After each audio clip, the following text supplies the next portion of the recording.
Welcome everyone to another episode of the Practical SQL Server HA show. Yes, I am having fun doing this.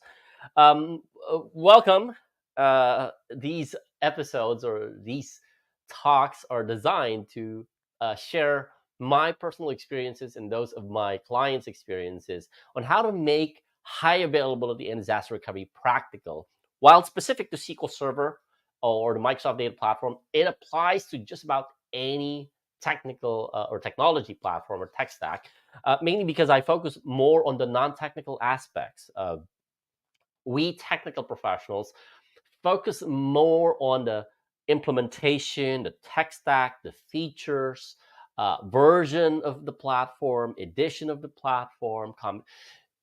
When the non-technical aspects drive majority of how your HA and DR solutions would be either successful as a project as a project being implemented, or as operational and how stable, reliable, and highly available they are.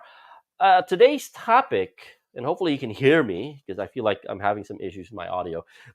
Today's topic is all about considerations when upgrading and migrating HADR solutions. I'm starting to see, and maybe this is a byproduct of Windows Server 2012 R2 being end of life a couple of weeks ago. And now I'm seeing more and more customers move away from that. Typically, the setup is they're running on Windows Server 2012 R2, either SQL Server 2012 or SQL Server 2014, and moving away from that to either the latest and the greatest, so Windows Server 2022 running SQL Server 2022, or sometimes one version earlier, like Windows Server 2019 and SQL Server 2019. Again, the goal of which for them is to just leave the unsupported version of Windows, because even when they're running SQL Server 2014, they're cutting it close to the end of life for SQL Server 2014. And I'm starting to see more of the upgrades and migration happening because of that. And I'm also looking at the end of life for not just Windows, but also SQL Server. These will drive how vendors, how customers and clients running these versions of both Windows and SQL Server will dictate how they would upgrade and migrate. You know how it is? We don't want to focus on something unless we don't have any choice. And in this case, especially when you have a critical infrastructure, like a high availability solution, you have a critical infrastructure, and all of a sudden you're now worried about, I'm no longer going to be in under mainstream support because this version is end of life. Now you're forced to. Um, it's just a sad reality. Most people will only do something until their backs are against the wall and they don't have any choice. So I want to share some of the learnings that I've accumulated, have gathered throughout the years. And this is actually very recent because I just did a migration from Windows Server 2012 R2 machine running SQL Server 2012 to SQL Server 2019. Again, main consideration was they don't want to be in running in a platform that's no longer officially supported, because it's end of life. And I told them, wouldn't you want to pay Microsoft extra to stay there? Like, no, we just want to be in the supported version. And they chose Windows Server 2019 because the vendors, their application vendors, don't support the latest and the greatest version yet. That's also just another sad reality. Sometimes you want to implement something, but you're dependent on whether your vendors would actually support that. Grab your pen and paper. Ready? Good old pen and paper. Let's take some notes. Considerations when upgrading and migrating HADR solutions. Number one, you need to be in alignment.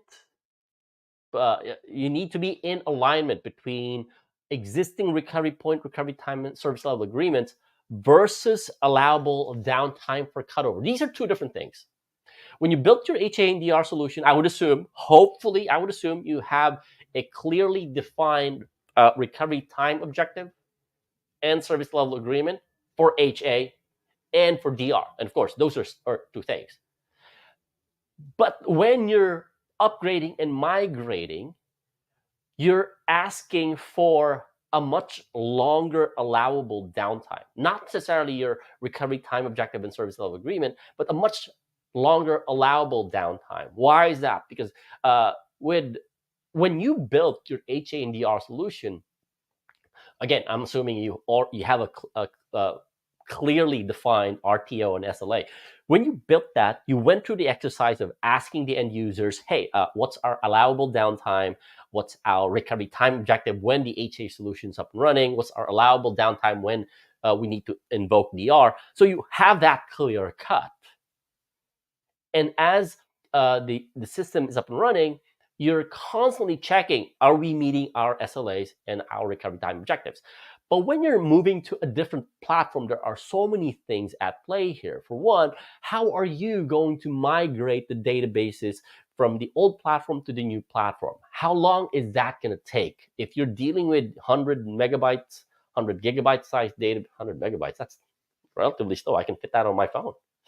If you're dealing with 100 gigabyte size databases, not a big deal. But when you're dealing with 2, 3, 4 terabyte size databases and you got like 40, 50 of those, it becomes a little bit of a challenge just copying and replicating the data. And now with the existing HADR solution is already in production, you're looking at the amount of transactions that are generated within a specific time frame. So you are going to look at what allowable downtime can we request that is not the same as your recovery time objective and your service level agreement. Because most people would say, no, this is our RTO, this is our SLA. When we are moving to a new platform, this is exactly what it is. Sure, you can, but if you have a very, very, very, very tight RTO and SLA, so for instance, 5 minutes, within 5 minutes, you need to be able to cut over to the new environment and still maintain your operational RTO and SLA.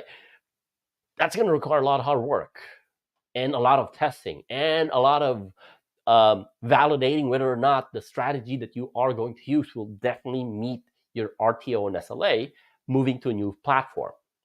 So it's not just about that. Plus, when you think about it, you need to test, because with new versions, you're doing an upgrade, right? You need to make sure that you've tested the applications and make sure that they're working with the new version. Like I said earlier, some applications cannot leverage the new versions of, in this case, SQL Server and Windows, because the vendors have not tested the application with the latest and the greatest version of Windows and or SQL.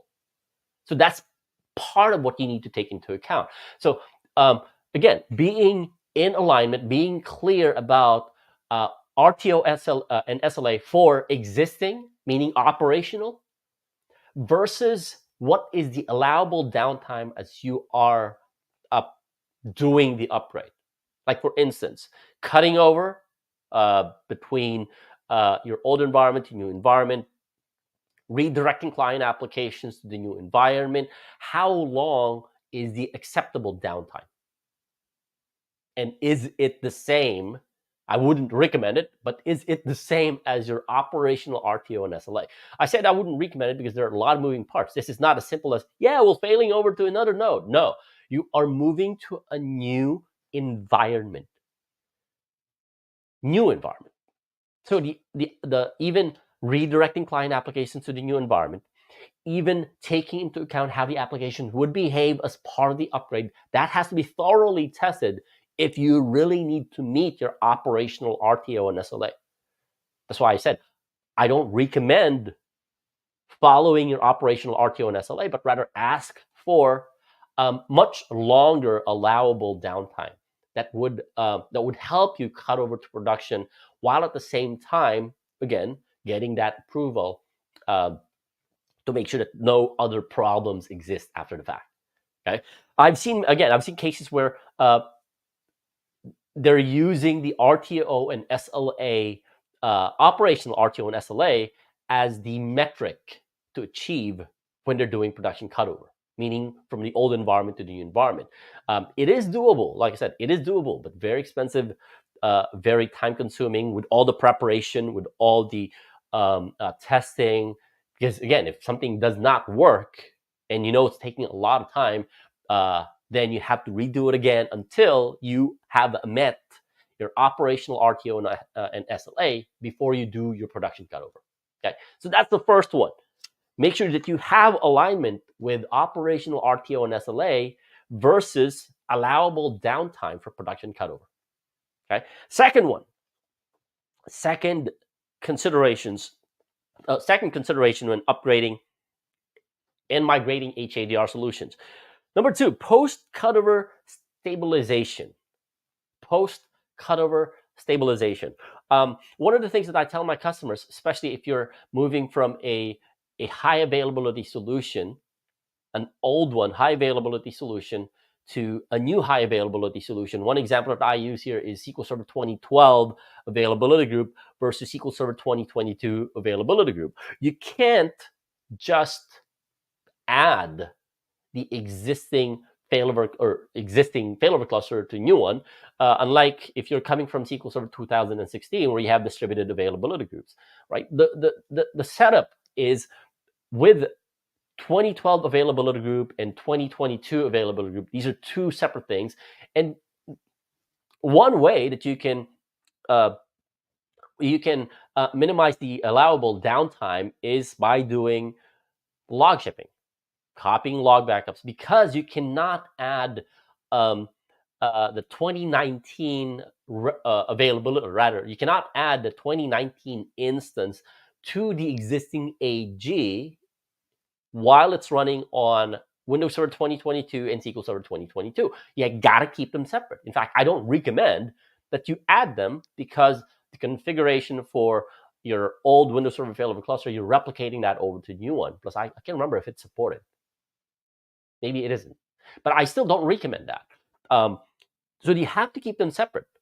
So during the time that you're doing the production cutover, log shipping, because you can't do database mirroring with an existing AG. So best bet is log shipping. As you're copying and as you're you're cutting over to production, this new environment is exposed, meaning it's a standalone instance.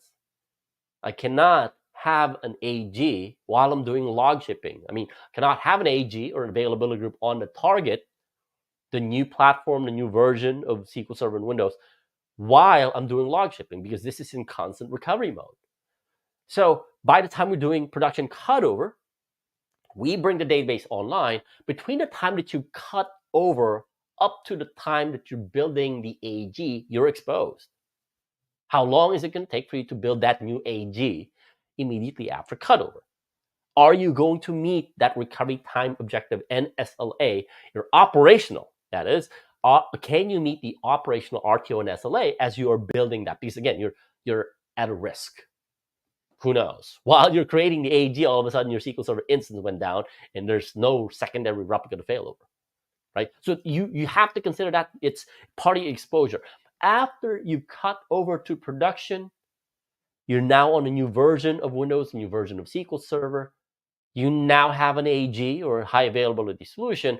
You need to consider post cutover stabilization.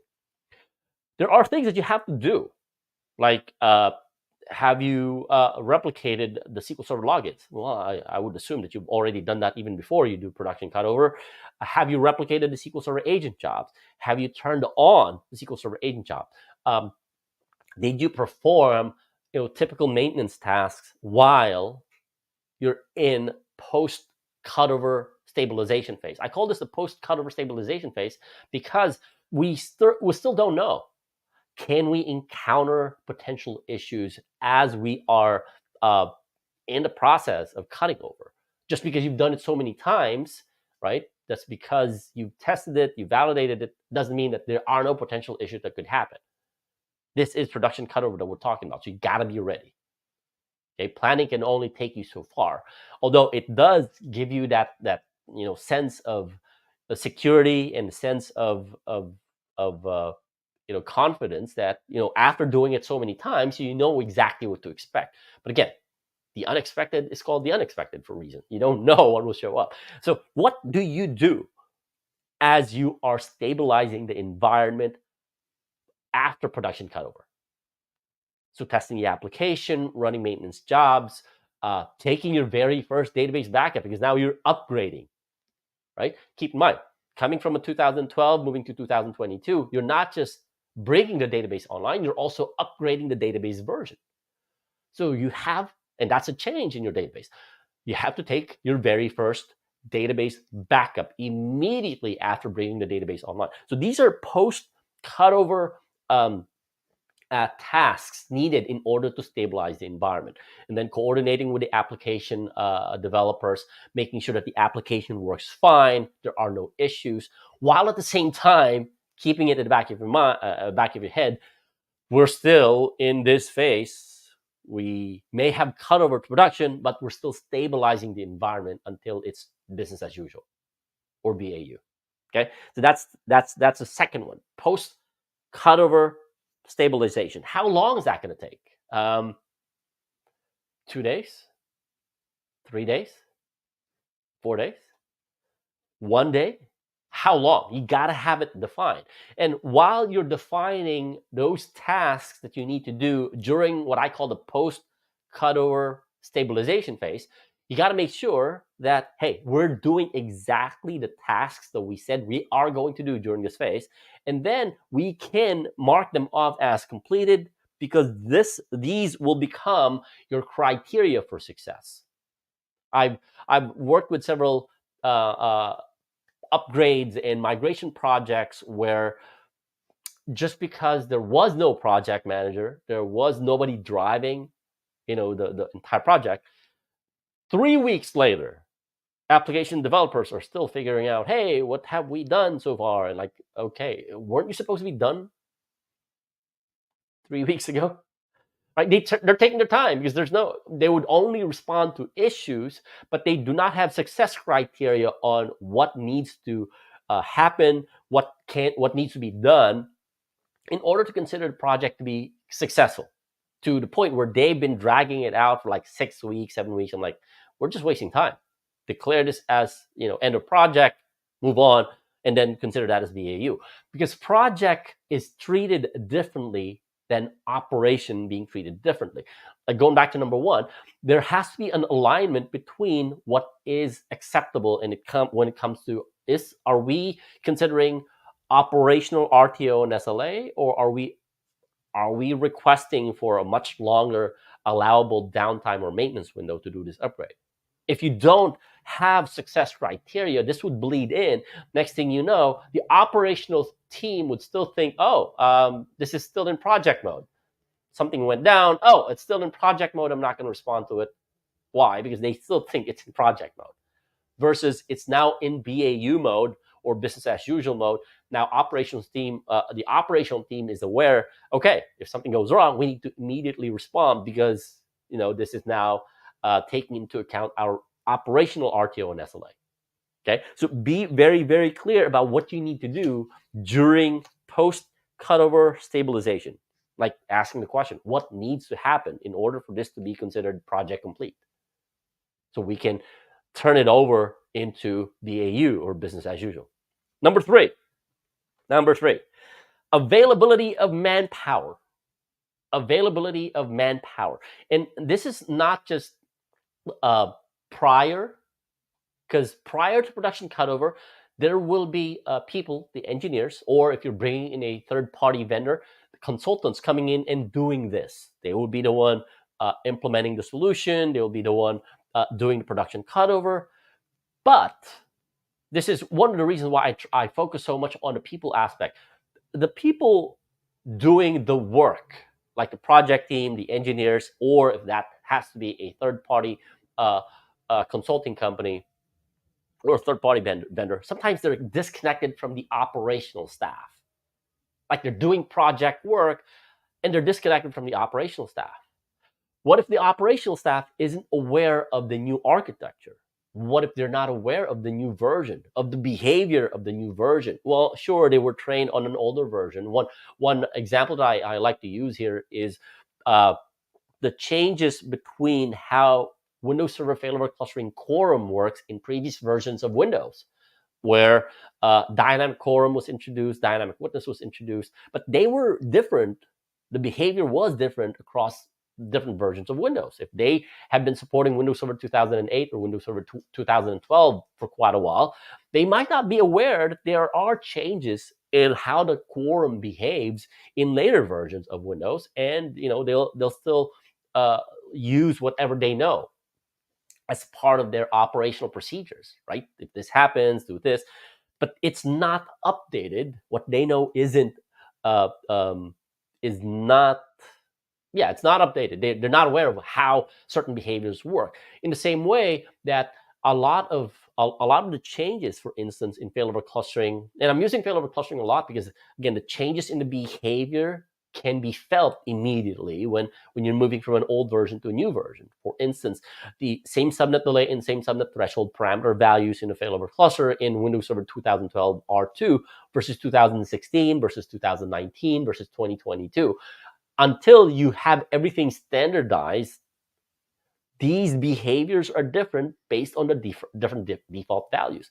Are the operations team aware that these behaviors are different by virtue of the default property values being different, right? That's just one thing. The operations staff, the people implementing the project, working on the project, are they handing off the project properly? Are they, again, if they made some modifications, for instance, just to leverage a new version of Windows or a new version of SQL Server, leveraging some of the features. One of my clients, they were running on Windows Server 2012 R2, SQL Server 2012 with availability groups. When they uh, decided they want to upgrade to a later version, I told them, look, this is existing, and you can re-architect your entire infrastructure to take advantage of this feature, which then eliminates a lot of these problems. And so I needed to let them know that this new architecture is not the same as their old architecture, and I have to train them in order for them to properly be prepared be prepared when we cut over the production environment, because, again, the operational stuff is now different from what they knew from an older version of Windows and SQL Server, right? So availability, are they prepared to take it on? In addition to the people who are doing the upgrade and migration, proper handover, like we're also asking the question: who, what, when, and how. Who will be the people doing the upgrade and migration?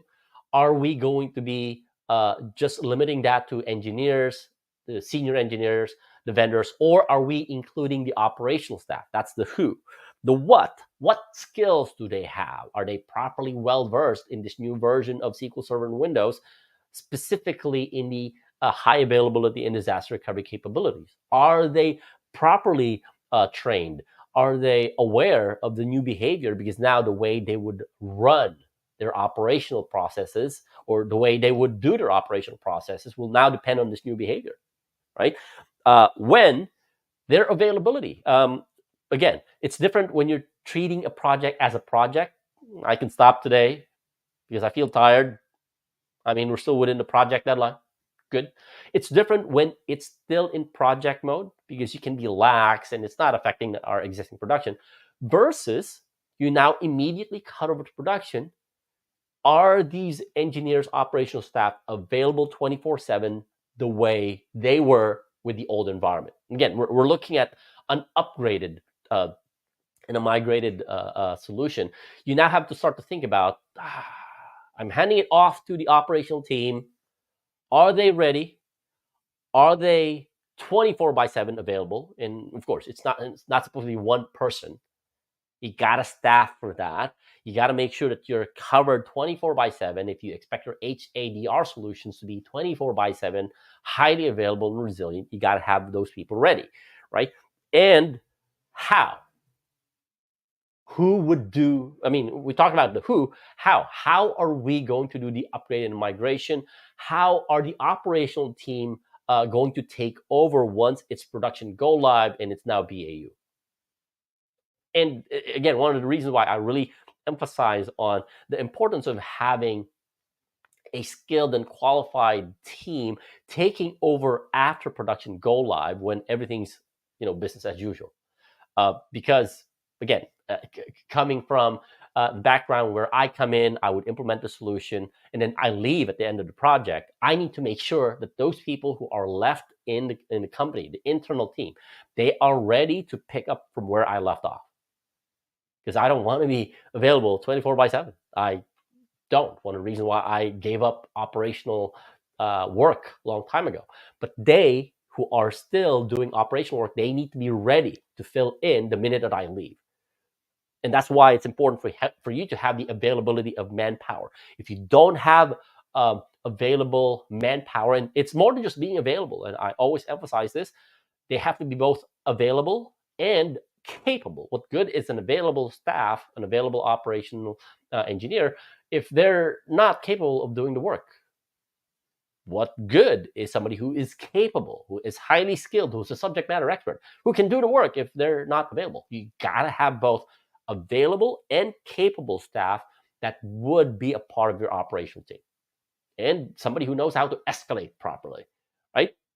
That's about it for this week's topic. And I'm guessing I'm going to be seeing more and more of these upgrade and migration projects again, maybe because people are customers are moving away from older version of Windows and SQL Server because they're end of life and they want to be fully supported. So I'm going to see more and more of these upgrades and migration projects within the next 2 or 3 years, depending on what version of Windows and SQL Server they're on. And these considerations play a very important role when you prepare. As you're preparing and as you're doing the project, taking care of so many different things that we as technical professionals don't even think about, right? Again, that's about it for this week's episode of the Practical SQL Server HADR show. If you need help with getting ready for upgrading and migrating your HADR solutions, where maybe you're coming from an older version of Windows Server 2012 R2, and it's already out of mainstream support, or it's end of life, and you want to move to a later version of Windows and SQL Server while also maintaining your HADR solution, or you're coming from an old version and you don't have an existing HA solution, and you're ready to move into a high availability solution with a later or newer version of Windows and SQL Server. Let's talk. Use that link on the screen. Schedule a strategy session.